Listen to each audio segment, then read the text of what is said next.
All right, now for this week's show and tell, we're going to talk about impatience in history, both examples of times when people didn't really manage impatience very well and it had negative outcomes, and times when people managed impatience so well that it had more positive outcomes. Crimson, why don't you kick us off? Hey, so Lori, I couldn't narrow it down, but luckily they're all similar situations, and I don't think the history needs to be repeated, at least on two of them.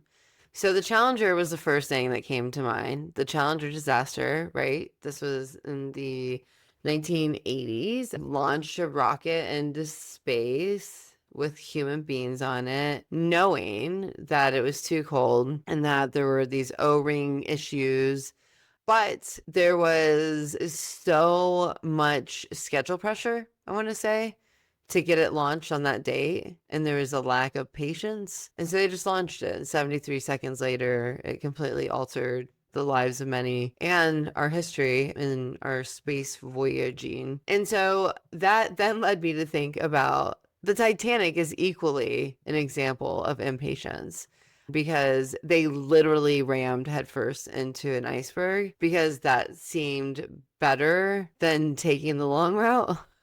I mean, it's mind blowing to think in today's world, but the reality is you can make as many James Cameron films as you want about it, but the captain rammed the ship into a known iceberg repository because deviating off track would mess up the photo op of arriving on shore.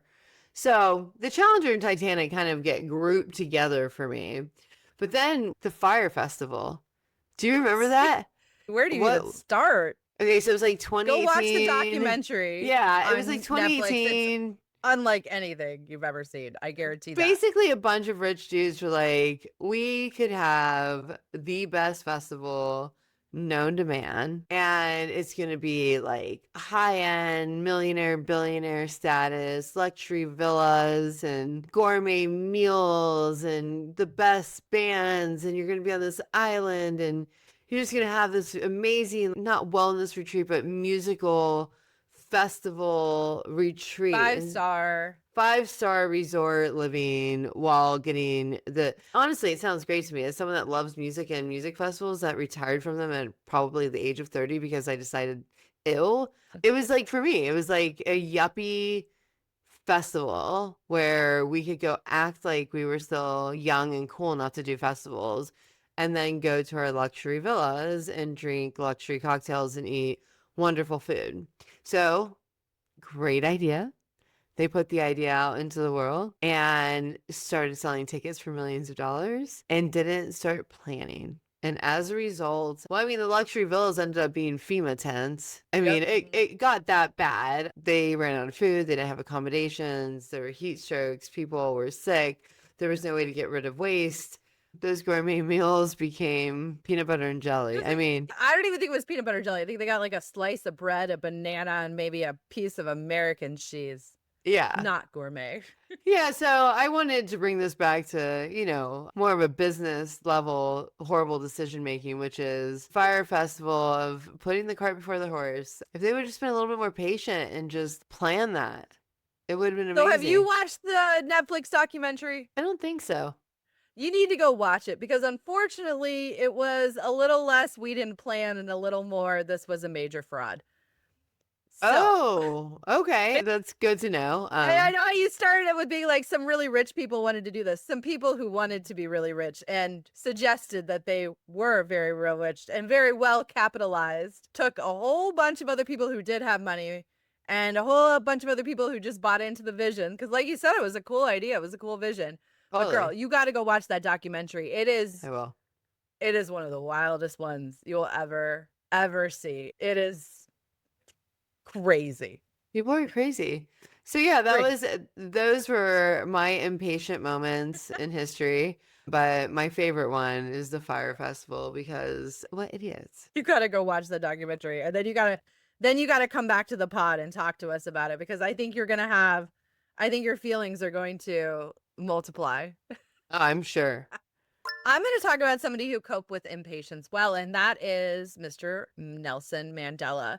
So Nelson Mandela was imprisoned in South Africa during the apartheid era, and he was imprisoned basically indefinitely. lock him away, throw away the key. At this point, he had already spent years fighting for apartheid, and people, of course, were continuing to suffer while he was in prison. There was not much that he could do. And so from his cell, he could not lead protest, he couldn't protect his family, or control how quickly change happened or didn't happen on the outside world.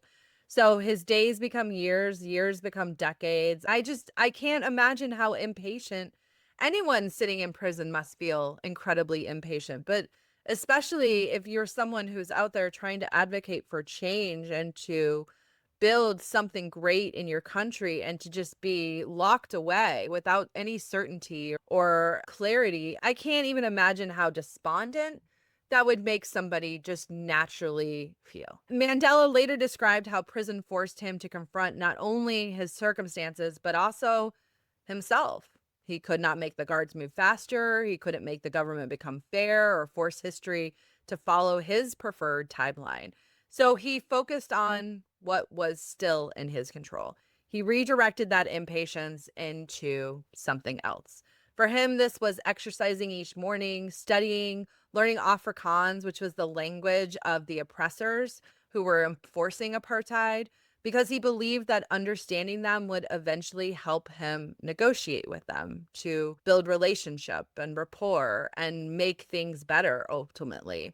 He prepared himself for a future that he couldn't yet see or had no certainty about when he would be able to engage in it. And he ended up spending 27 years in prison.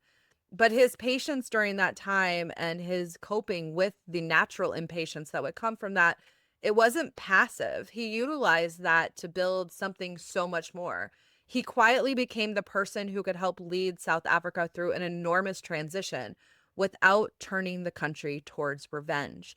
And I believe that part of the reason that happened is because he took the time to confront and deal with his own self and to find ways to build his strength in incredibly hopeless situations so that he would be ready, trusting that the time would come. And when he was finally released in 1990, many people expected him to emerge furious and ready for retaliation. Instead, he entered negotiations. 4 years later, he became South Africa's first Black president. And Mandela's story reminds us that impatience often says nothing is happening, so why even try? But sometimes the visible outcome is delayed while important work is happening underneath. Mandela could not control the length of his wait, and he must have struggled with impatience throughout that. But by doing so, he became someone who could control what he became while he was waiting. And that to me is such a transformative story of how we can deal with impatience in a way that keeps us moving forward when everything feels helpless and we naturally feel stuck. And that's my story about Nelson Mandela. Yeah, I mean, he really embodies patience, I would say, more than impatience. His ability to cope with those circumstances and maintain hope and that uncertainty. I mean, it's why he's Nelson Mandela, honestly. But it's just a reminder of how often our impatience gets in the way of greatness. Therapy before it starts to work. Quit your diet before you start to lose the amount of weight you want. Like the Dating because you difficult can't trust. conversation before you've actually talked about the things that need to be talked about.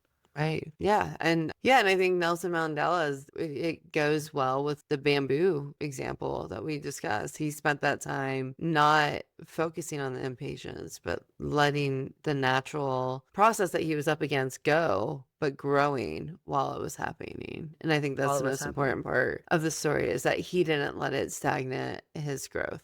Yeah, absolutely.